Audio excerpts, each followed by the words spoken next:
here's the overarching, underlying question, and this is something that I ask everyone, and I get a lot of different answers, I get a lot of different looks. I get everything from people that are genuinely proud and can't wait to look at their website, and I get a lot of people that just kind of want to sink into the seat and wish I hadn't asked that question. The big question is, are you proud of your website? When you guys look at your website, when you refer a customer to it, when you're in a meeting and you're talking about it, what's your feeling about it? If I were to say to you right now, hey, let's get your website up on the screen and let's all look at it, how would you feel? And I'll say this, how many people would say, can't wait, my website's great. You look at it, it's a shining example of everything that's right with websites. Who would say that? Thanks for the honesty. How many people would say my website is, how many, okay, good. How many people say, I hope so, okay. How many people would say, don't look at my website, or I don't want my clients to see it? And that's where a lot of us are. And I'll say this, there are some very brave souls in the room today that allowed us to use your websites as an example. And we have both good and bad. There's not a website here that we're going to come in and make fun of and say this is horrible and you guys need us today. But we've taken some good and some bad and we tried to use examples. So thank you for the people in the room that allowed us to do that. All right, and there's 1, 2, 3. I'm looking at all three of you right now. You're fidgeting just a little bit. But thank you. I mean, it's very brave. And here's the thing. How do you get better if you don't first agree that you need help or that things can be better?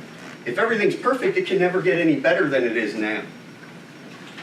So when we talk about websites, the first thing we say to someone is probably the last thing some people do, the most, and forgive me, I'm going to move around a little bit, so if I'm in your way for a lot, just give me a heads up. One of the most important things you can do for your website, or for any of your marketing, is start with a plan. Okay? And since we're talking to some people at the BIA, since we're here, we're going to liken a plan for a website to building a house or a home improvement project. And you wouldn't build a house without a blueprint, so why would you build your website without a good site map, without a good plan, without a good idea of what you want the website to be, what you want it to look like, who you want it to speak to, who you want to impress, what you want to convey. But so often, people just put together a website and they feel like it's just something I have to have, not this is the cornerstone of my business. This is how people identify me as a customer. This is how I'm represented to the world. And that's really what your website does, doesn't it? Okay? One of the things too in planning, and I ask people this all the time, what's the goal for your website? What do you want your website to do? And different people, different companies have different needs for their website. Is your website something that's going to help you increase sales? Is your website a tool for which you generate leads and inquiries? Is your website something that just helps build your brand? Does your website educate the world or your clients or consumers or your employees? Or is your website a validation tool? What I mean by that is this. Not everybody needs the world's greatest website. Not everybody needs something that is a 24-hour sales machine. Not everybody needs something that is just the ultimate selling tool and never stops. For a lot of us, a website is a validation tool. And what I mean by that is, if you're a business and you're talking to people, you're talking to consumers, and you start off, you meet them, and you make a pretty good impression, what's one of the first things they're going to do after they're done speaking with you? Say that again, Willa. Sorry. Visit the website. Visit the website. Does anyone here disagree that people are going to the website to find out a little bit about you? I'll almost guarantee you, no matter what you do, whether you're business to business, whether you're business to consumer, Whether you're a giant corporation, whether you're a small company, your website is part of everyone's buying process. Your website is something people will look at to find something about you. And if your website looks like heck, if your website is kind of Mickey Mouse, if your website is disorganized and old and outdated, what is that person's impression of you and your company? So what we always say to people is, have the best website you can. It doesn't need to be a $50,000 website, it doesn't need to be a $20,000 website, but it has to be as good as you can afford it to be. Because I guarantee you, a website is part of people's buying process, okay? I'm going to come off my soapbox here, but I can't convey that enough, that a website is very important to the success of your business. It's the foundation of everything you're going to do, and all of your efforts lead back to that website. I guarantee it's part of the process. And this is true for your website, and I'm going to tell you it's true for all of your marketing. Your website should always answer, and all of your marketing, all your promotional materials should answer 3 basic questions. And the questions are, who are you? Why should I care? And what do you want me to do? The who are you is, this is what we offer to the world. This is a potential way that I can solve your problems. Why should I care? Because I want my problem solved. Why do I care? Why am I going to do business with you when I can do business with anyone else in the world? And the next thing is, what do you want me to do? How do you entice people? How do you guide people? How do you allow people to take the next step and make it easy to do business with you? When we talk about websites, when we talk about marketing, but in particular website, we always talk about the customer journey. A customer goes on your website and you want them to get where they want to go. You want them to find answers to questions. So it's going to follow a path. The question is, what do they want? How do you help them achieve your goals while still, how do you help them achieve their goals while still balancing yours? What I mean by that is, what do you offer that's going to help people out? And how does that benefit your company as well? It has to be win-win. Willa, you and I talked about that, or we were talking in the hallway before. Everything should be win-win. It should be a good benefit. And when we talk about the customer journey, I want everyone to ask yourselves this, and here's one thing I'm going to challenge everyone.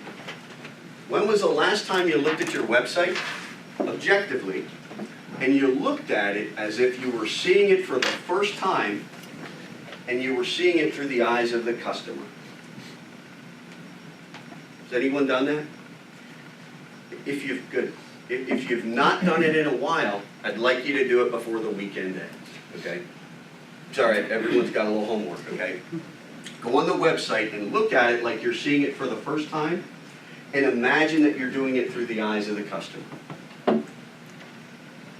Now, we're going to talk about the components of a great website. What creates a great website? What do you need to have in it? And we're going to talk specifically about building the website itself. We're going to go into just a little bit today of how to drive traffic to a website, but we want to talk about the components that make it good, okay? Question before I do that. How many people in here are tasked with actually building their website, or they're the actual people that go in, build pages, create content, do things? So 1, 2, 3, 4. So a little bit of IT. So I can help you with that now that I'm IT, because it's all right. So your bars fixed that. That's it, right. And then I'm back to being credit. Okay, good. How many people just oversee the management or the strategy of the website? How many people devote a lot of time and effort and energy into it? Good. We're going to talk today primarily to the people that are overseeing the strategy, a little bit to the people that are actually in there doing the design. Sorry, OCD, yeah. All right, yeah. Kelly's there to keep me in line. Thank you, Kelly. When we talk about components of a website, we're going to talk about 3 today. Your design, your content, and your user experience. First off, design. Design is obviously how your website looks. What image do you portray? What does it say to the customer when they see it? What's the first impression? How many people think first impressions are important? Should you judge a book by its cover? Everyone judges a book by its cover. I'm sorry, your grandmother was wrong, all right? Everyone judges a book by its cover. Design matters, okay? Don't kid yourself that an okay design is all right. It matters. It's a big deal. Your customers are judging you by it. 75% of users make a judgment about a company's credibility based on their website. 75% of people are going to judge you and decide, maybe you're someone I should do business with, or nope, don't want any part of that, I'm going to someone else. 94% of users make healthcare, let's back up. 94% of users' first impression of healthcare sites were design related. One thing the health insurance companies figured out, it's about benefits, yes, but it's about the way they portray their company. Is this a healthcare company that's going to look out for me? Do I feel safe with them? 94% of consumers make a decision on that, over and above benefits and costs. 38% of people will stop engaging with your site if the layout and the content is unattractive. So it matters. Looks matter in your website. And 50 milliseconds. I don't know how fast that is, but I think it's pretty fast. It's probably faster than even I can talk. And it takes for a visitor to form a first impression of your website. What's the greatest example in the world of that right now? It's on phones. For younger people are using this. What is it? Instagram? Snapchat? People are making decisions at a glance, and they're flipping with their thumbs. Good, bad, keep it, get rid of it. It's, just seconds. Not quite that bad with websites, but it's getting there. Milliseconds people decide. When we talk about design with your websites, we're going to talk about visual language. One thing too, I would like everyone to get away from looking at your website, comparing your website, showing it to other people, and I'd like everyone to get away from the concept of, I like it, or I don't like it. What I want everyone to get in the concept of, like it for a reason. Like it because it follows rules. Like it because it makes sense. Like it because in the language, or in the concept of visual language, it speaks to the right audience. And what I mean by that, visual language is spoken through colors, shapes, textures, size, space, and it has rules. Okay? Visual language has rules, just like English has rules, just like literature has rules. We'll talk more about that in a second. When you talk about visual language, one of the things we talk about is where do you want people to look? And I want to revisit the concept of visual language. I talk about it having rules. Great literature has rules, and great literature is great for a lot of reasons. I'll use an example. My son Michael, you know Michael? When he was 7 years old, wrote a poem to my wife, wrote a poem to his mother. And it was about, how he just thought she was nice and beautiful and wonderful. And he wrote that poem, and do you think my wife loved it? She absolutely loved it. She thought it was great. She shared it with her friends. But in the grand scheme of things, was that poem a great work of literature? No. It was great to her, and she liked it, but it wouldn't stand the test of time. You may or may not like Shakespeare. You may or may not like Hemingway.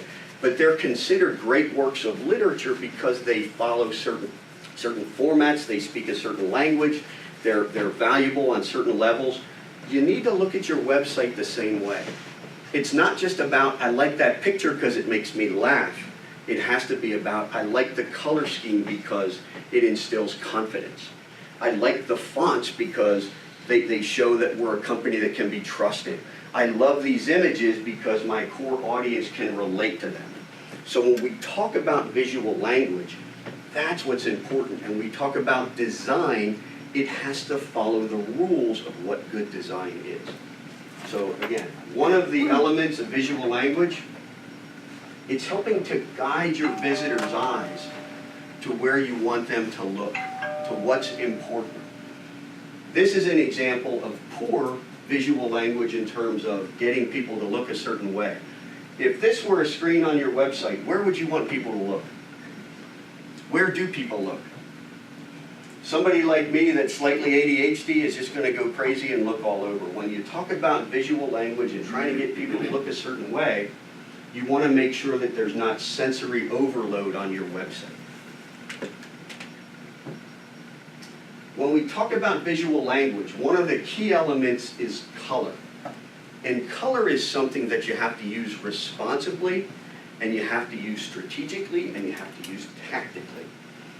What I mean by that is color is a big deal, and color can be used to guide people's eyes.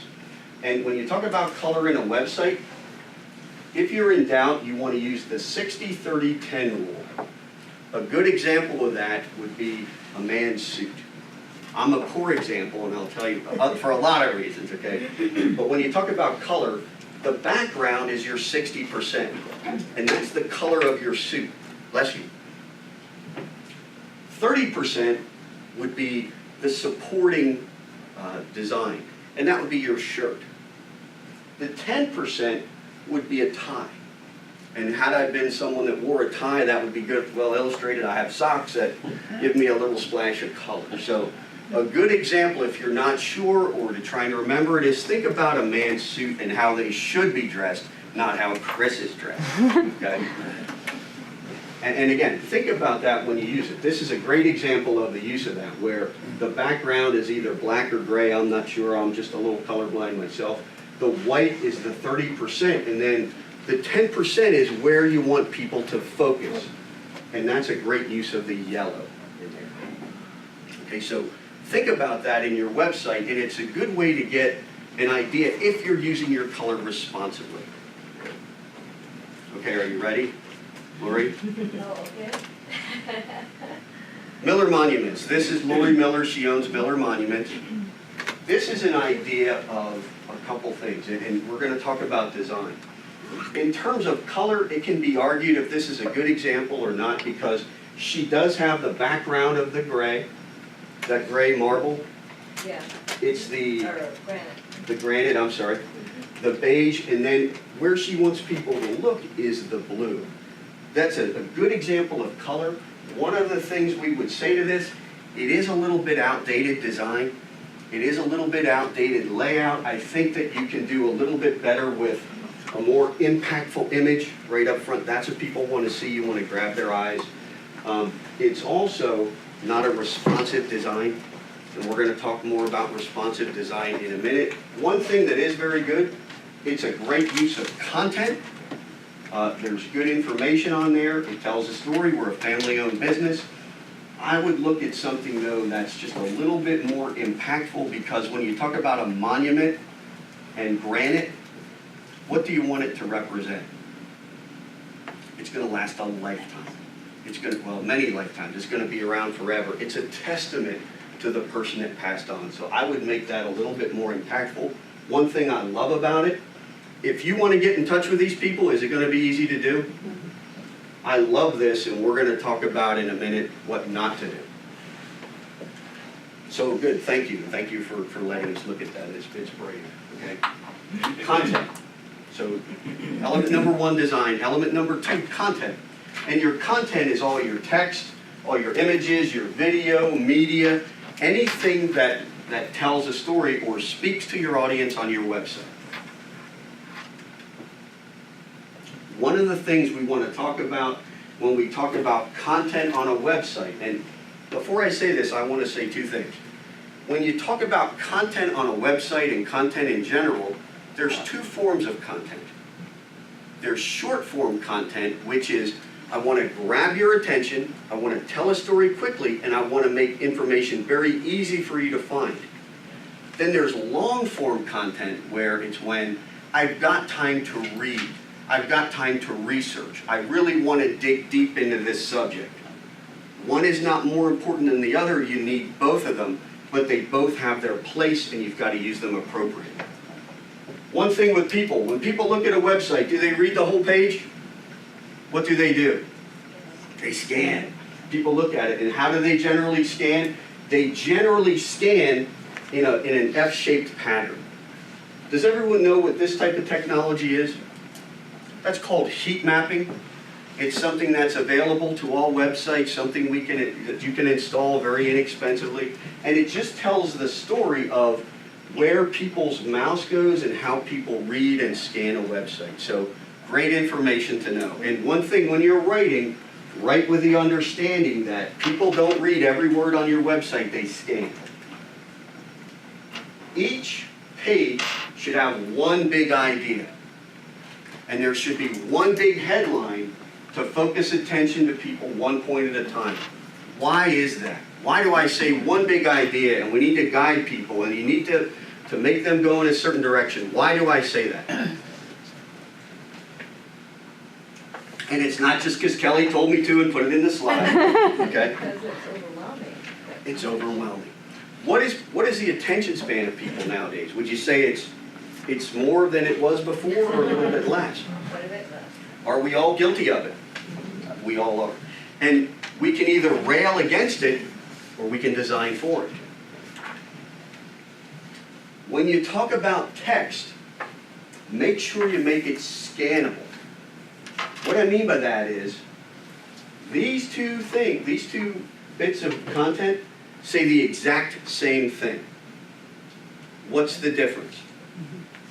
One you're going to read, one you're not. When we talk about it, scannable means meaningful headlines and subheadings, short active sentences. Think about the old days when you talked about press releases. What did you write in for old press releases? You still do today. Sound bites. Things that just catch your attention quickly. Highlight important words. Use bulleted lists. Avoid jargon. Don't get into industry stuff. Speak English. Cut the fluff. This is not the time for flowery. This is not the time for prose. This is what you need to know. Why? Why do you need to know it? Because it's important to you. I want to make sure you understand that I understand what you want. Here's the exact same thing. How do you make website copy easy to read? Here are a few tips. First, use meaningful headlines and subheadlines, not clever ones. Next, make sure you shorten. Which one are you going to read? Which one makes sense? Which one do you pay attention to? Look at your website and ask yourself objectively, am I doing this because I was a very good student in English and I got all A's? Or is it this, and I may not have been the best student. I was joking with Denise. I think we went to York College together a long time ago. She was a freshman, obviously, when I was a 50 or senior. And jokingly, I was saying things like, well, I was in the library 3 or 4 times in college. But here's the thing. One way is going to get you an A in an English class. The other way is going to make you money. The other way is going to make it a good experience for people when they're on your site. This way is a good customer journey. This way helps people get to the point and not click off your site and go to your competition. So that'll get you a good grade. That'll make you some money. When you write, when we talk about content on a website, write to solve problems. Remember we talked about who are you and why should I care? Why you should care is, what are you going to do for me? Why do I care about your business, and how is it that all the great things you say you do, how does that affect me? How does that improve the quality of my life? So when you're writing, write for the client. Persuasive copywriting isn't about you, it's about them.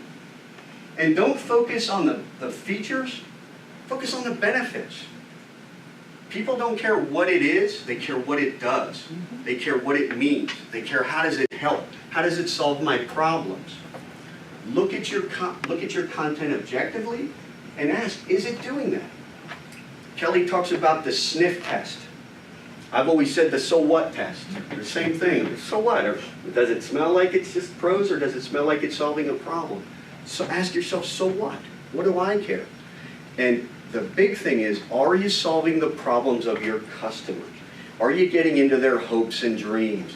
Are you doing something or pointing out something that's going to make their life better? If you're not, you're writing for you. You're talking about all the great things you do. And it can't be where you talk about, well, I did this, and I did this, and I did this, and I'm really wonderful. Well, enough about me, let's talk about you. What do you like about me? Right? You can't do that. Write for your clients. Here's a good example, our friend with eCore. Thank you. eCore does an excellent job of this. And if I ask an engineer at eCore, tell me what's special about your flooring, what are they going to say? It's a performance surface. Performance surface, it's made from polycarbonate rubber, and it does this, and it passed 17 tests, and it's there. But what do I care if I'm going to use your flooring? Let's go for a wild stretch and say I'm an athlete, all right? I care because this is a surface that we've developed that's easy on your joints, even after endless repetitions. So if I'm running up and down that field and I'm pounding on it and I'm jumping and sprinting, do I really care that it's galvanized rubber? No. I care that at the end of the day, my knees don't hurt. I don't have to go home and take Advil. That's something that's a benefit that improves my life by using that floor. Another good example, not so much of a stretch. Old guy like me could fall and break a hip, all right? One of the things about this is a floor that helps prevent injuries when they fall. Why? Number one, because I'm not going to slip on it. Number two, because it's cushioned. An old guy like me could survive a fall, all right, if I went down. So again, if you're talking to the engineers and people want to say it's this and this and this, so what? So what? Why do I care? How did it improve the quality of my life? And that's important. Okay? Does that make sense to everybody? It's subtle, it's a fine line, but you've got to ask yourself. And that's the difference between a good website and a great website. Visuals are powerful. When we talk about elements of design, we talk about content. Good content is good visuals too. 65% of people are visual learners. And the human brain can process an image and decide good, bad, whatever, I relate to it, I don't relate to it, in 13 milliseconds. Again, hard for me to understand how quick that is. Safe to say it's quick. Faster than you can count. Visuals also help keep things interesting. Visuals help break up boring presentations. Visuals help make a break when people are starting, like I'm starting to drone and preach, okay? And use visuals to break up long blocks of text. Invest in high quality photography. That's one thing. People ask all the time about photographs and should we do this and should we hire someone and should we put a video in? Should we do something with 360 capabilities, okay? My answer is always, just like your website, go with the best images you can afford. And sometimes you're better off with good stock image than you are with poor quality personalized images. No substitute for your own good quality images, but you want the best that you can get. And sometimes too, visualize some data with infographics. Anyone use infographics? A couple of us. Infographics are essentially using some pictures to tell a story, using some illustrations to tell a story. Why? People relate to that. People get tired of reading long text. People do like video stories. And also, last thing, explore video. Video is very important. YouTube videos are important. Why is YouTube such a good ranking factor with our friends at Google? Anyone want to take a guess at that? 2 reasons. Say it again. They own it. They own it. Yeah, they own it. And Travis, what were you going to say? The ads turn into videos? Yeah, well, yeah, they like to sell it, right? Exactly. But it's because people engage with it, and Google owns YouTube. So what do they think is the best thing ever? If people are using the products that are ours, okay? So videos are important. So if you're not sure, add some video. What you don't want to do, though, is, has anyone ever gone to a site and you're forced into a loud, obnoxious video right off the bat? Don't do that. Okay? Have something that people can engage in and is interesting. We're going to talk for a minute about SEO and content, okay? And this is one of the few times we're going to talk about driving people to the site. And we're going to talk about it in two ways. Number one, just basic what it is. Number two, we're going to talk about how content plays a role in SEO. And first of all, let's just start with, when I talk about SEO, does everyone know what I'm talking about? Who wants to give a definition of SEO? Search No? engine optimization? It's search engine optimization. And what does that mean? I'll do it. What, do you want to go, Mel? Just being higher on the list when people search, you pop up first? Right. It's being found. It's just this simple. Google is the #1 provider of getting people from a search into where they should go, right? Google's only job is to get people where they should be efficiently, expeditiously, properly. And the bottom line is, does Google care if they send someone to Stacy or they send someone to Ed? No. Google doesn't care. You're absolutely right. What Google cares about is, am I providing a good experience? Am I being efficient when someone's searching? What SEO does is SEO lets Google know that if someone's looking for this, in all probability, this is where I should send it. How do they do that? They do that in many, many different ways. And Google does anyone have an idea, how many factors does Google take into play before they send someone to a certain site? If you do a search, let's say you search for roofing. How many factors does Google look at before they send someone to what they believe is an appropriate roofing company? Over 200. I think Google now has about 206. And how long does Google take to go through those 206 progressions? Microseconds. Google does it expeditiously. You can say a lot of things, but does Google do a good job? Is Google efficient? Does Google generally get you where you want to go? For the most part, yes.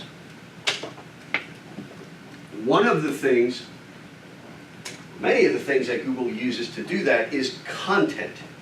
And content meaning appropriate information, expert articles, expert testimony, testimonials, endorsements. So Google says, look, if this is where I think people are going, and they have a lot of good information about this subject, and they seem to be experts, and there's a lot of good videos, and they have good pictures, and this person says it's good, that person says it's good, it's probably a good bet that I send someone there.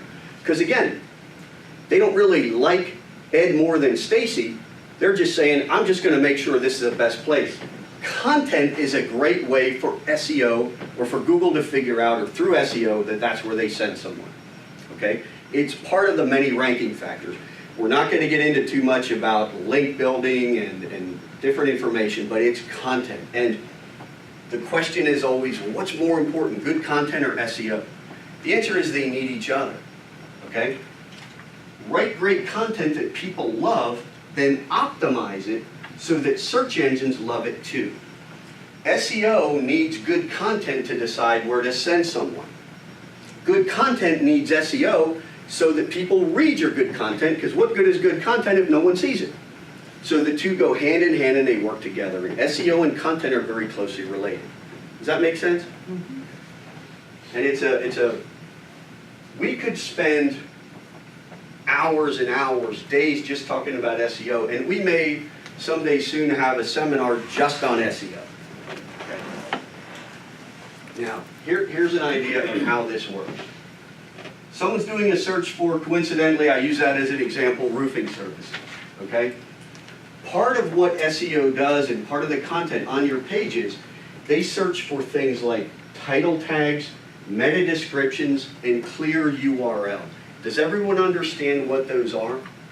Here's examples. A title tag is basically what you're looking for. The title is roofing services. So number one, I want roofing services. More to the point, I'm looking at somewhat customized or specialized roofing services. This is the meta description. This basically says, Heidler offers commercial and residential roofing services. We offer also specialty roofing and custom fabricated elements. So the meta description basically is the describer of what those roofing services entail. The URL is a type of code that search engines look at and identify quickly to determine, yes, that's correct, this is what we're going to do, and based on what's written here, I know that this page is about roofing and it's got a gallery for commercial roofing pictures. So I know to go there and take a look at this, okay?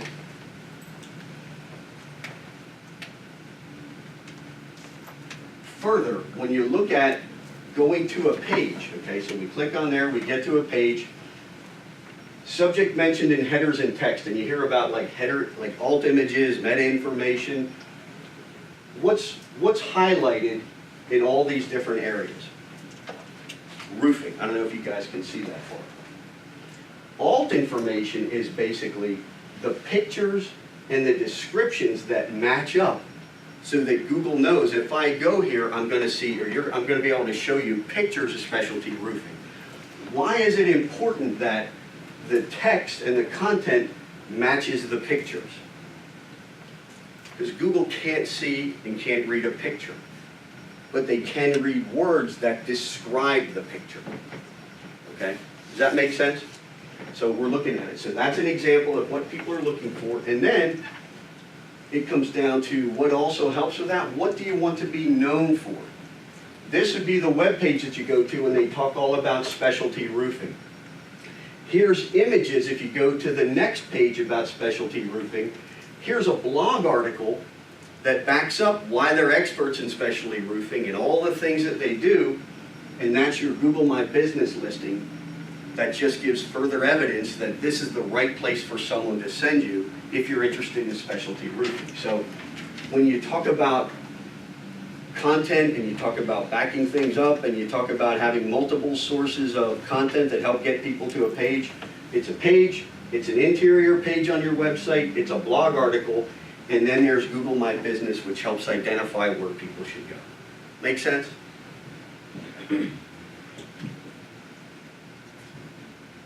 One of the things we talked about with content too is using good images, and we're going to go live on this. So Travis, we're going live. I wouldn't have gone live if Kelly wasn't here at the controls, because even though I am an IT guy, I get a little nervous when we start jumping around places. Okay. Musselman Lumber. You guys do a great job with visuals, and I talked before about having great visuals and spending some money. Where do you get the images from, Travis, if I can ask? Some of it is our vendors. Some of it is probably stock photography, but most vendors and products that we sell. One of the things that you guys show is you show what people are looking for. When you talk about what you do people really want lumber? Like if I'm looking to do a project, yes, I need to get some lumber, but what do I want lumber for? Do I really care overall about the lumber? Or do I care about what the lumber does? And I want to talk about this. Here's an example of something they have on their site. Decking and railing, okay? And great picture, great visual. It really stands out. Kelly, can we scroll a little bit? If you look at it, and again, this is when we talk about features to benefits. These are PVC composite. They offer PVC composite and wood decking. There's hardwoods and cedar. They have pressure treated lumber. They have PVC railing. They have posts, decks, lighting. If I'm looking for a deck, am I really looking for that? What am I looking for? Some of you are going, yes, and there's different types of people, but ultimately, what am I really looking for? To sit on that deck. I want to sit on the deck. I want to build a deck of my dreams, and that's one of the things they have a headline for. To me, Travis, this is what you did very, very well. This is important, and you need to have it in there, and it'll help with searches. But really, if you're talking about speaking to your core audience, you're talking about what solves their problems, you're talking about making their lives better, what do they really want? I want the deck of my dreams. I want my backyard to look like that. I want my neighbors to come over and say, wow, I wish I was Chris DeMeo. Right? That's never happened. Right? But that's the idea. It's a good example of using content to your benefit, and it's a great example of don't talk about the nuts and bolts of it, talk about what it really does. It creates the deck of your dreams. And when we talk to people, and we talk to people in very technical fields, they always say, look, it's hard for me to write for a website because all my stuff is so boring. Travis could have used that example. And how many people would have agreed with him? Yeah, Travis, your stuff is boring. Yeah, you're selling wood. But Travis understands what his customers are really buying. And what they're really buying are the decks of their dreams. They're buying leisure time. They're buying improving the value of my home. They're buying spending time with my family. That's where that passes the sniff test, the so what test. Okay, so great job, Travis. Now, where you're not doing a good job, quite frankly, you don't have good meta information, you don't have good alt information, and you and I have discussed it, you don't have a real SEO strategy. And that's something that you've got great content. But what good is that great content if nobody knows about it? If you're talking to people and you send them to your site, you're doing great. What about the guy that's getting started in his project, the lady that's doing her homework? She may not find you, Travis, and that's where you need some help. And Travis and I have talked about it. I'm not beating up on Travis. Travis is a smart guy. Okay. Let's see if we actually can go back to the presentation. Oh, good. Thanks. We made it back. Okay. Third part of what we're going to talk about, user experience. What are your visitors thinking and feeling when they use their website? We like to say this. A good website makes people think. You understand, don't you? A great website makes people what? Feel. People want to feel. People want to know that it's special. You want people, thinking is great. Thinking is logical. Feeling is something that goes beyond logic, and thinking is what makes people act. Feeling is what makes people act. And when we talk about user experience, don't make them overthink. People do not want to be confused. People do not want to have to search too hard. People do not want to have to figure out what you're trying to say. User attention is precious. Don't squander it. Here's a little quiz. Who has a longer attention span? That goldfish or me? Anybody? The goldfish, right? Without saying. Now, the second part of the quiz. Who has a longer attention span? That goldfish or a person of average intelligence? Still the goldfish, all right? So even though I definitely am not in that category, okay, and you would guess I've got the shorter attention span, a goldfish has an attention span of roughly 8 seconds. The average human has an attention span of, I know. That's impressive. The average human has an attention span of about 3 seconds, okay? So a goldfish is much more attentive than a human being. And you could argue, well, they have less to worry about or less to focus on. But my point is, people have a short attention span. We've talked about it before. You've got to grab them. You've got to not confuse them. Why? Because look at your own industry. How many people are in a competitive industry? All of us. Do people have other options? If they don't know and love you, how long are they going to deal with you if you're not giving them exactly what they want when they want it?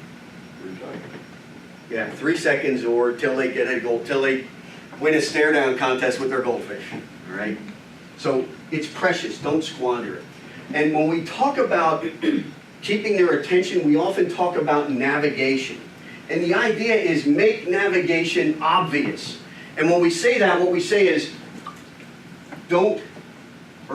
use conventions, meaning don't get cute.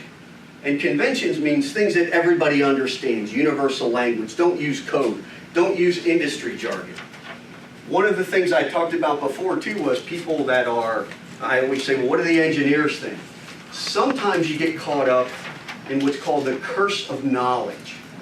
Meaning that you know so much about your industry, you just assume everyone else does too. And you use slang and you use things like, well, just all you need to do is adjust the UPC valve and everyone should know what that is. No, they don't. Okay? Use conventions. Use language that everyone understands. Use contrasting colors to make navigation obvious. Keep it consistent and make it sticky. Meaning, if it's something that's really important when we talk about sticky, even if you scroll down, that information that you want to have obvious is anchored, so it stays with you the whole time. Here's a good example of a company that didn't get it and now gets it, okay? This is Squarespace. And Squarespace, does everyone know what Squarespace does? Squarespace, and I'll tell you what they do in a minute, they build websites. When Squarespace came out now this is a company that builds websites. When they came out in 2015, they were cute. And they said stuff like, build it beautiful. What? Build what? They figured it out, and now they say, here's everything you need to do to create a website. Which one tells me what I want to know? Which one's going to hold my attention if I'm looking for a website? Which one is Google going to say, makes sense to send you here? And the idea too is calls to action. Little bitty button down there saying, click here. Navigate, and how do you find things? Here's one thing too. If you wanted to go and find what else Squarespace did, and you were looking to go to a different page, with this site right here, how would you do that? Clue. We put this, Kelly added this little line. That's the little hamburger. That was the drop down so you could find to go to other pages. How many of us would know to do that? Now, it's pretty simple. Here's all their other pages across the top. So the good news is they figured it out. The bad news is that's a website company. And it took them almost 4 years to get it right. Thankfully. Okay? Now that's also one of those build your own website companies. And how many people have gone or done one of those build your own website companies? You guys have good. You use Wix, I think in yours? Webs, okay. And right, and my comment, and that's commendable, good for you for doing that. And my comment earlier was always have the best website you can. There are many sites nowadays that say come build your own website, and if you can figure that out and do it, it's great. But that's kind of like, I need a shed, okay? I've got a couple different options on a shed. Option one is that I can get a kit delivered to my house. Well, I guess option one is I can just build it from scratch. That's ridiculous. Option two is I can get a kit delivered to my house and they say, oh my gosh, it's so simple. All you need to do is put this here, put that there, put that in, screw this in. Same thing with some of these website companies. And if you are able to do that, that's great. But for most of us, you building a website that way would be like me building a shed with a kit. All right? Yes, I can do it, but number one, do I have the time? Do I have the patience? Do I have the expertise? Or do I call someone that has a shed company, someone who's an expert, someone that does this every day, someone that's very efficient at it, I pay them and they drop it off in my yard and it's done and it's great, and if I have a problem, I call them up. It's kind of the same thing with websites. If you can do it this way, great. For most of us, it's not the best way to do it. Okay. When you talk about navigation too, keep it simple. Use clear, concise titles. Limit the number of items in your navigation. What that means is, when we talk about items in navigation, if you talk about drop downs and you're going through lists, does everyone know, navigation meaning across the top, you shouldn't have like 150 different navs that you can go to. And avoid complex drop downs. I want to talk about that for a minute. How many items should be in a drop down? Does anyone have an idea? Generally no more than 7. Should be between 3 and 7 as a rule. Exceptions to that, some of the mega sites like mega sites like Amazon or someone like that, and there's a few companies that do it well. I want to talk about that for a minute. How many people are offering products for sale on their website and have hundreds of items that they offer for sale or hundreds of items for people to check out? You do. Just so happens we used you as an example. Okay, so thank you. Okay. Before I go to you though, I want to look at furniture soup. And here's where we talk about don't be cute, use convention, and don't get crazy with this stuff. Furniture soup. Number one, they talk about, in their nav, they talk about product search, which makes sense. But here they have something called ingredients. And if you're looking for office furniture, are you going to go into something called ingredients? And I get what they're doing there, but they're trying to be cute. Why did they use the word ingredients up there? Yeah, soup, it's furniture soup. And again, to them, it's, and I'm not making, I mean, I am making fun of them a little bit, but they sat in a seminar about a year ago, and I used them as an example, and they were okay with it. They still haven't changed it, but they were okay with it, okay? And my point is, use words, use meanings, use it in a format that people understand what it is. This is not the time to get cute. The second thing is we talk about too many things in a drop-down. One of the products is chairs that they offer. And here's what they say: benching, desking, task chairs, conference chairs, lounge seating, collaborative chairs, guest chairs, other chairs. What could they just say? Chairs, okay? Because again, in their world, like, well, you got 75 different kinds of chairs. But how do most of us search? Let me look at some chairs, right? The kind that I sit my rear end in, okay? So that's what you want to look at. So be careful of being gimmicky, be careful of having too much things, be careful of that curse of knowledge, okay? And again, that's where you have to look at it. Look at your site for the first time and try and look at it through the eyes of the customer. Most customers are not chair experts, okay? And create a clear path. Use your website as if you are a customer. Are there logical steps to your goal? And your goal is, someone goes on your website, you want them to go through the progressions and do what? Call, fill out a form, download a piece of content, stop by your business, pick up the phone, visit you at the trade show. Make sure whatever you're doing, it's logical steps, and make sure your buttons and your calls to action are clear. Remember what I said. Who are you? Why should I care? And what was the last part of that? What do you want me to do? What do you want me to do? How do you do that? Make it easy. Click here. Look at this. Call this number. Fill out this form. Download this information. Make it clear, make it logical, and make it easy for people to convert. And a conversion is anything that takes them to the next step. And are there barriers and things that are there, and we're talking about some structural things, are there barriers like broken links on the road? Meaning, does anyone have anything in their website where if you clicked on it, it would go nowhere? I'll tell you, some of the people in the room do because we checked.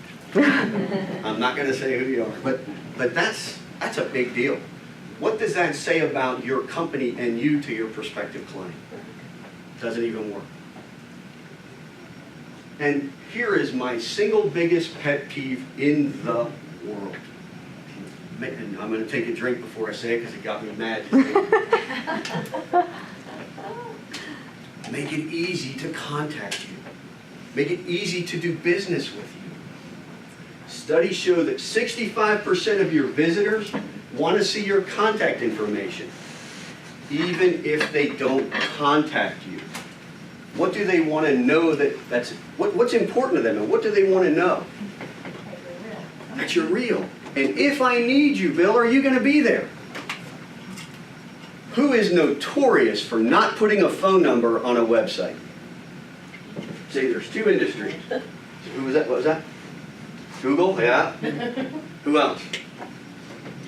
Insurance. I got mad thinking about it. All right. Why? Why don't they have a phone number on there? I don't want you to call. They don't want you to call. Right. Let me ask you a question now. In your business, do you want people to call? Do you want people to fill out a form? Do you want people to request information? Do you want people to come by and see you? Do you want people to send you an email? Do you want people to download your information? Then why wouldn't you make it easy? My single biggest pet peeve, and have a phone number there. Have an email address there. Have a form fill there. Let people be able to do business with you if they want to. And it shouldn't be buried 4 or 5 characters or 4 or 5 segments down. You shouldn't have to search for it. It shouldn't be in the nav bar, then in the drop down. And there's a couple examples of that. Make it easy to contact you. If we get nothing else from today, make it easy to contact you. Okay? And one thing too, speed matters. Okay? As of July, page speed is a big ranking factor for mobile searches. Meaning that if someone is on their smartphone and they're looking for you, and your site takes a long time to download, or a page takes a long time to download, or a picture more specifically, and that's the biggest thing right now, pictures. Takes a long time to download, what's going to happen to your clients? They'll go check somebody else where I can get the answers that I want. Because when do people want answers? Now. When do people want information? Now. When do they want it?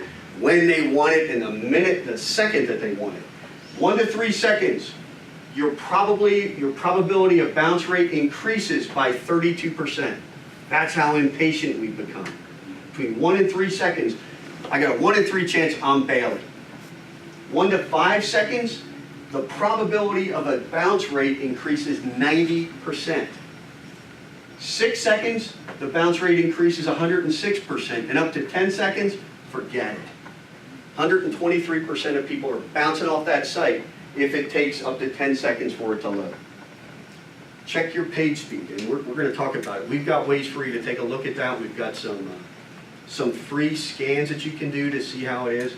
And the reason it changed in 2018, or one of the reasons it changed in 2018, one of the reasons it changed in July, Google now has, does everyone know how Google used to send people to a site, or how they used to rank?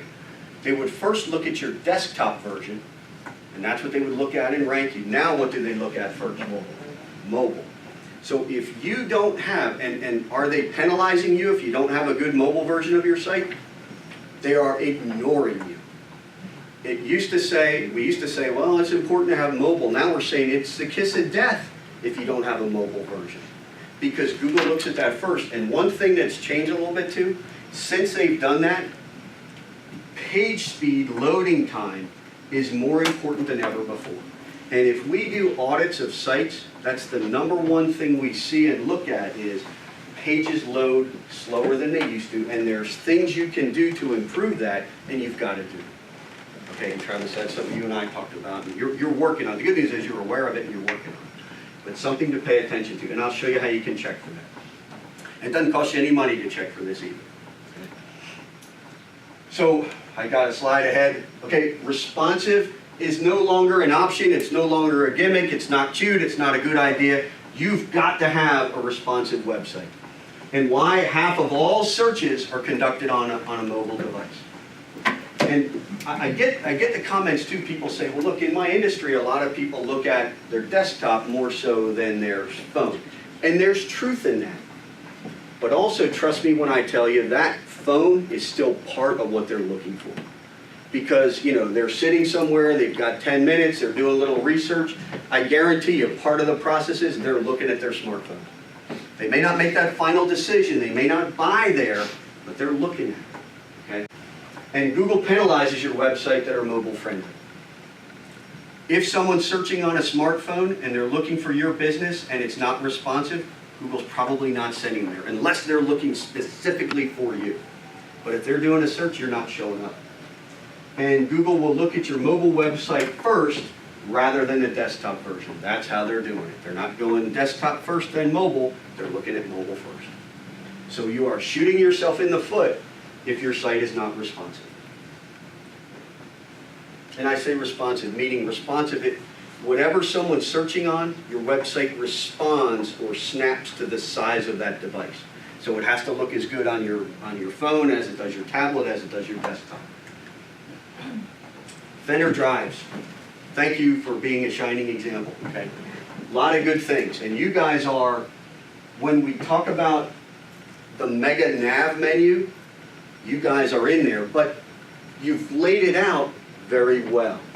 You've laid it out in an organized fashion.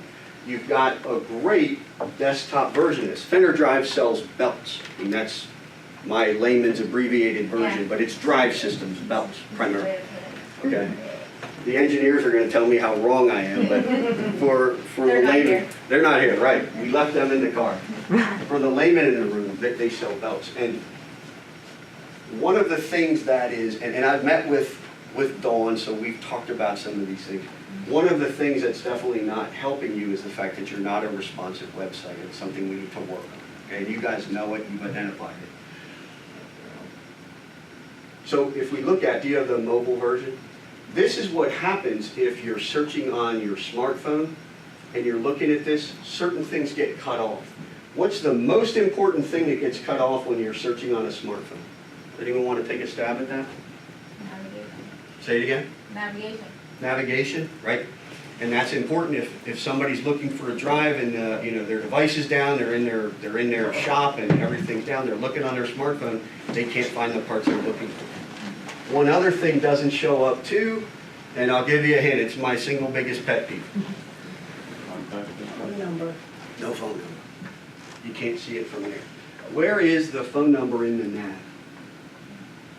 If you go to customer care, Right? which is not included.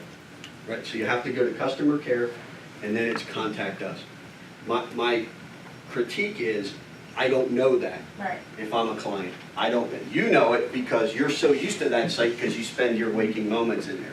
My general critique is, make it easy. Make it easy for people to contact you. And I know you've got a lot of sales channels, you've got people in the field, you've got a lot of things. But again, I may be a guy that says, look, I talked to your salesman a couple months ago, I thought he was sharp, I think you guys have good pricing. Now I've got a crisis, and I need an answer, and I need to know now how I can contact you. And if I can't find that, and if I have to know to go to customer care and then go down, and I'm going to suggest move that up, make it easy for people to contact you. So my general critique on that. Yep. So a good example for the rest of us. Thank you for being here. You're doing a lot of things right. You've got some great content, you've got great layout, you've got a good use of color, you've got good organization. Two critiques would be make it easy to find you and get that site responsive. Got it. What, responsive, can you help me Yep. understand that a bit? Responsive means that if someone's searching on their smartphone, the site shrinks down and is easy to see and navigate on that smartphone device. So- Watch this one. When Okay, I good. put it in a small Thank you. window. Thanks. So what it's gonna do is it's gonna drop that nav into a hamburger, which is what you're kind of used to on mobile. On a mobile. And then as you expand, it'll bring your navigation in here. And some of these elements will move and drop under each other. So it still makes sense, it's still logical. So those pictures that were on the side are now underneath your Okay, so it's text. adjusting to the shrinkage. Right. You Yeah. got it. It adjusts or responds to whatever size device you're looking at. Whereas And this responds adjusts. and adjusts logically. Okay, And yeah. versus Yeah. it just gets crushed, like that just gets crushed, Right, okay? So good. And again, that's a big deal. Your site doesn't do it, it should. Okay, especially your site. Especially everybody's site. Good, thanks. All right, let's go back and I'll worry until we're there.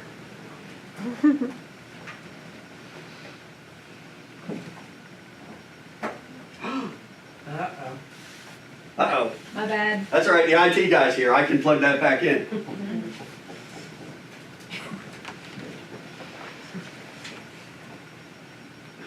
Very good. Wow. Thanks for your patience, everyone. Don't worry, we've got support here. We're good. One of the things we want to talk about too, how do you know if your site is doing a good job? How do you know if your marketing efforts are producing things? And what we want to get away from, one of the things I said earlier is we want to take the guesswork out of things. Are you investing money in marketing? Are your efforts working? When you do things, is it bearing fruit? Tracking and measuring, you need to know what's working and what is not. And here's the thing, when we talk about this, some people are so afraid to track things. Why are they so afraid to track things? My gosh, what if it doesn't work? What if my boss knows? What if my wife knows? What if my husband knows that I've been doing things that's not making money? It's okay. Two things. Marketing is not an exact science. It's an art.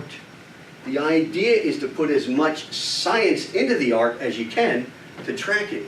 But marketing is also, you've got to tweak it. You've got to adjust it. You've got to measure it. You've got to check it, recheck it. Marketing is not something that is just done. Marketing is a journey. It's not a destination. It's the journey. It's the experience. And the way to know if you're on the right path is tracking and measurements. And it's okay to fail.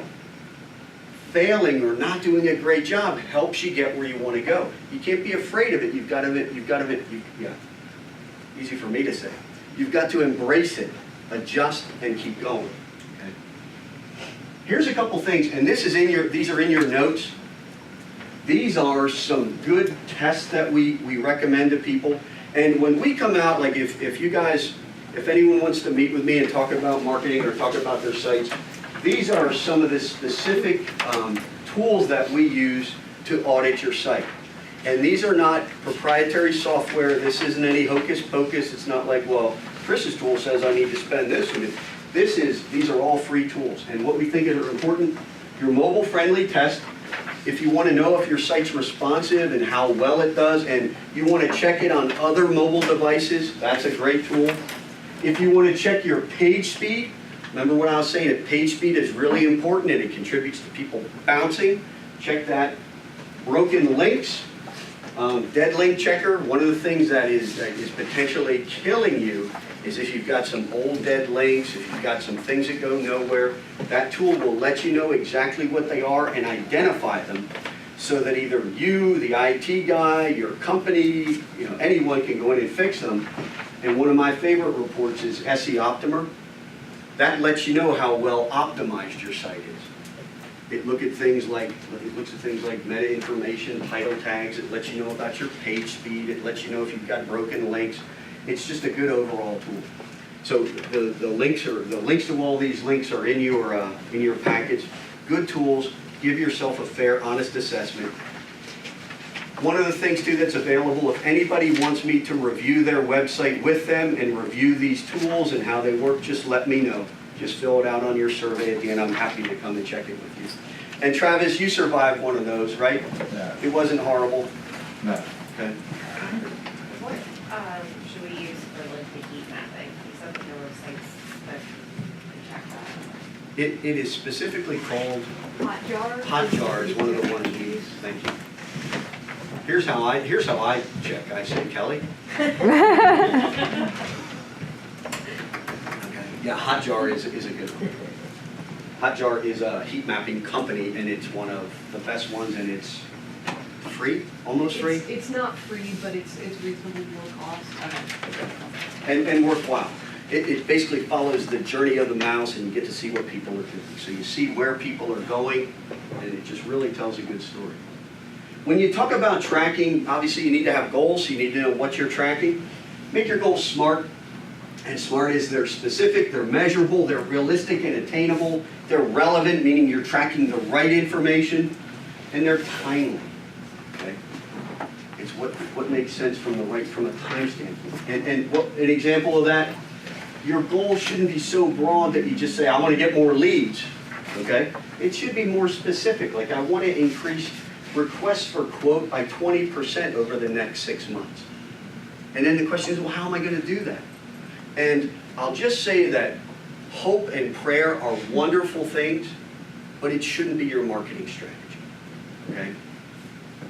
What are you going to do to make that happen? And then, the goal shouldn't be we're going to rank #1 on Google. Back in the old days, that's what companies did. We're going to make you rank #1 on Google. You know why? We know all the tricks. You know all the tricks. We're going to make you rank #1 on Google. What does that mean? You're going to rank #1 for what? Can we make you rank #1 for stuff? Yeah, but is it relevant? Are you talking to the kind of people you want to talk to?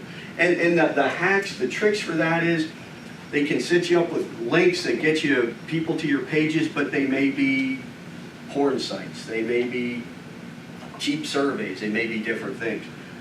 The goal should be we want to increase the product page views X% from organic site, meaning that we want people to go to the site and are interested in what we have to offer, so they go to the products that we offer.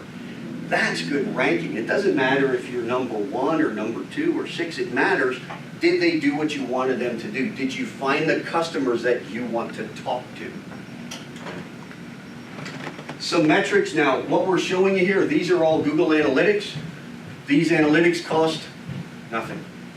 They're very good. They tell you a good story. They're fairly simple to load in there. Your IT guy can do it, some smart people in your company, or we're happy to help you with things like this if you'd like. Okay? What this looks at, It's the overview. I'm gonna get out of your way so you can see all this. It's the overview.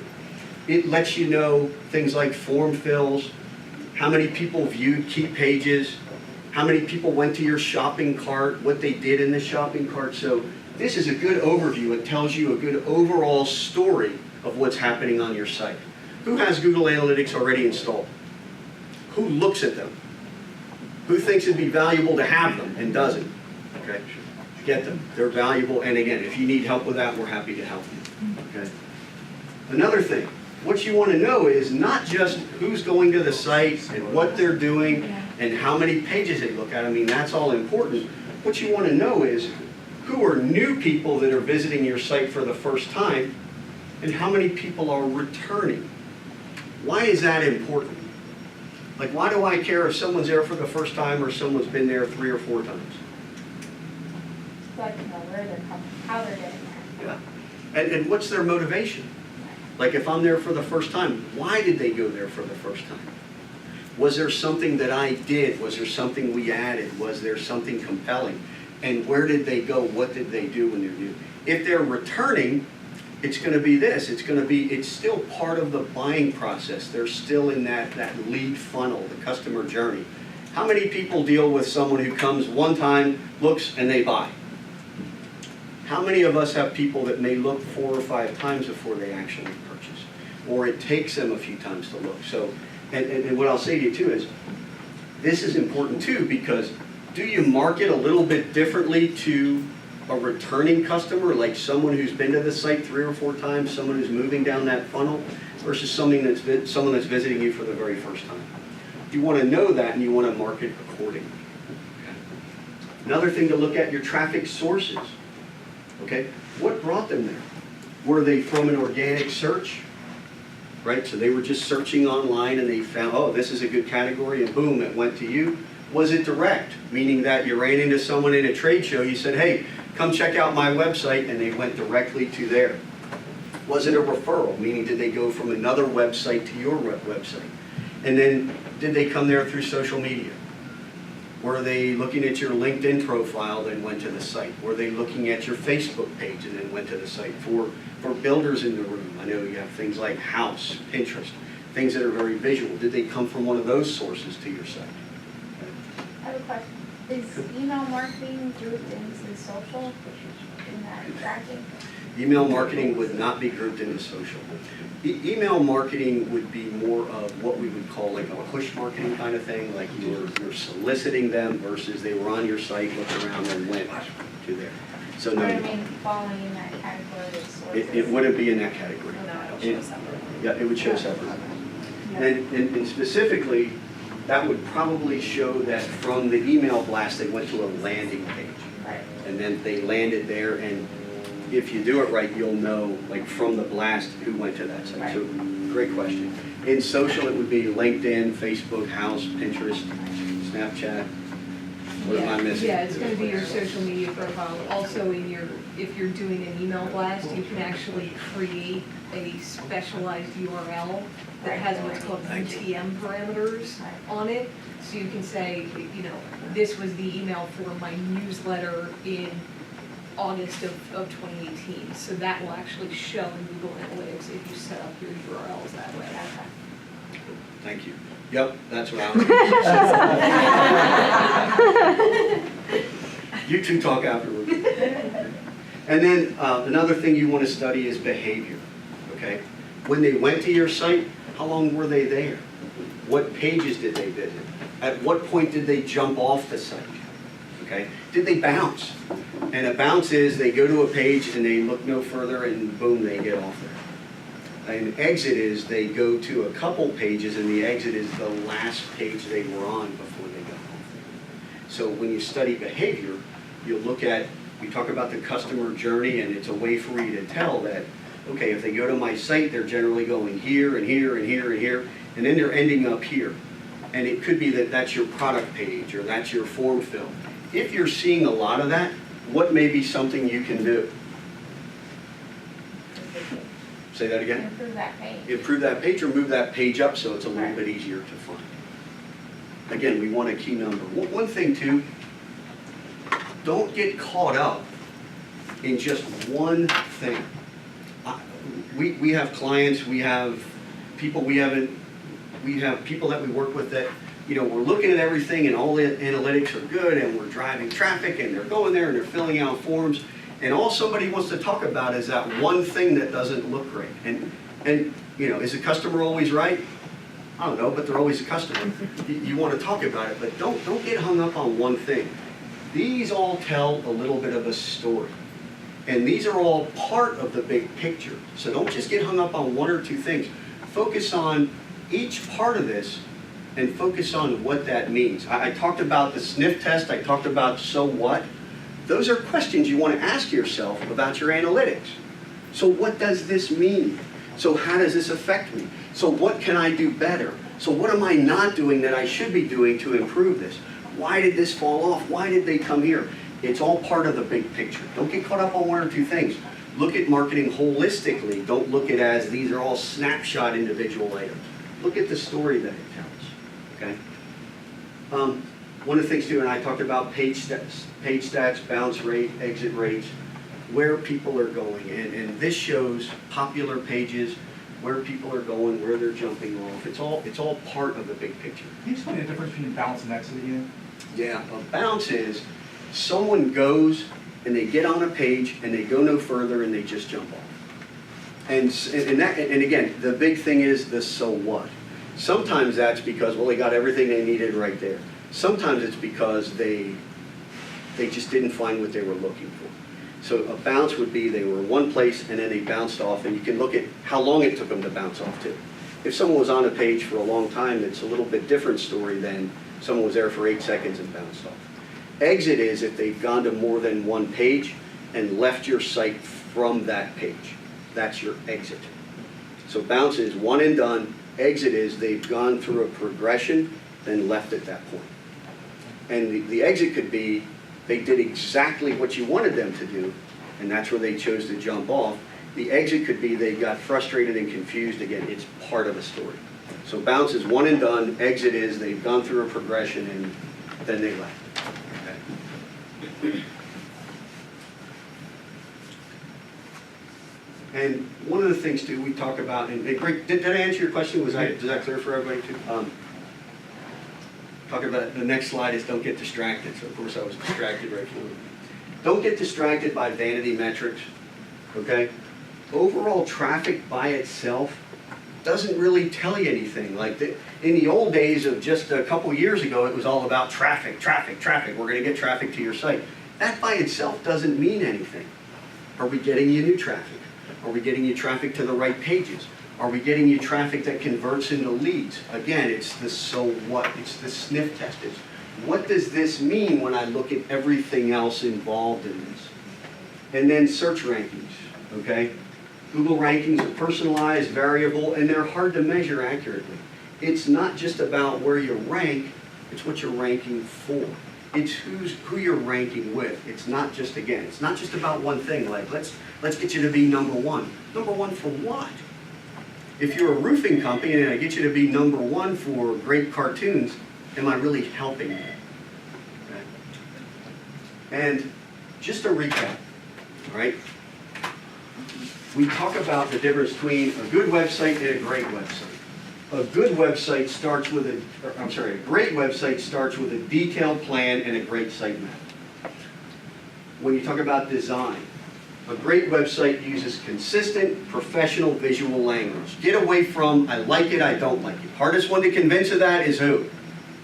The boss, the owner, somebody on the marketing team. This is where you run into problems with marketing teams. I like it, I don't like it, it's good. That's subjective. Objectively, are we using good design? Are we using good visual language? Is this the type of design that's appealing to our core audience? Is it something that's impactful? It's not just do I like it, it's do I like it for the right reasons? Do I like it because it's well made? Do I like it because it works? Do I like it because it converts? Not just I like it because I like blue. Okay. Content. Are you writing for the customer? Are you solving problems? Do you pass the sniff test? Do you pass the so what test? And do search engines like it? And search engines like it when? When your clients like it. when it solves problems, when it's written for the right audience, when it's not just about you, it's about them. And user experience. Create a great website creates clear, easy-to-use path.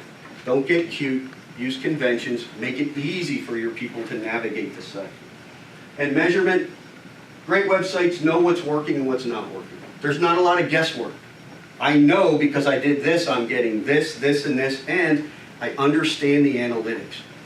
What's more important than understanding the analytics? What do we do next? Like, okay, this is what we did, this is why we did it, this was the result, and then the most important thing, the overarching question of all is, what are we going to do now that we know this? If it's working, we're going to continue on that path, and we're going to magnify it. If it's not working or not working the way we want it, we're going to adjust it.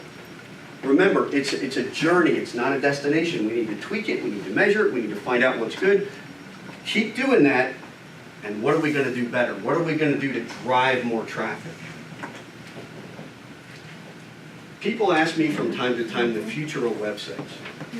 And it's interesting, we talked a lot about this, and I actually met with a guy yesterday who owns a local company, and his company is all about web experience. And it's about just really high-tech stuff. It's about getting all the right data so that you know exactly what the customer is looking for, and it's very personalized. And if you ask us, and if you ask a lot of people, the future of websites is going to be the rise of personal experience. What I mean by that is this. Back in the old days of just a few months ago, all right, websites were more or less written, designed, developed to be kind of like a brochure. And I don't mean that like they were just static or they were so outdated they were just there, but it was all about, this is what my company offers in general, these are features to benefits, and this is what the core audience is looking for, and this is what we have, and here you go, you can come and get it. The rise of, or the future of websites is more about understanding personal preferences. So that I'm not looking at designing a site that's important to everybody in the room. When you search for my site, I care about what Stacy wants. And how do I know that? How do I have a good idea of what Stacy wants? Big Brother. Because Big Brother knows what? Everything. Too much. And you can either be alarmed, and you can be all these things together, but we can be alarmed by it, we can rail against it, we can hate it, or as marketers, we can embrace it and see how it's going to help not only us, but more importantly, who does it truly benefit? Stacy.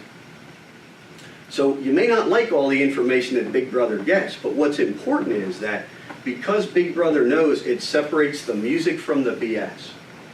We know, like, if you're starting to do a search now or you're looking at a site, you're going to get the information you want directed in a way you want to get it and not a bunch of clutter.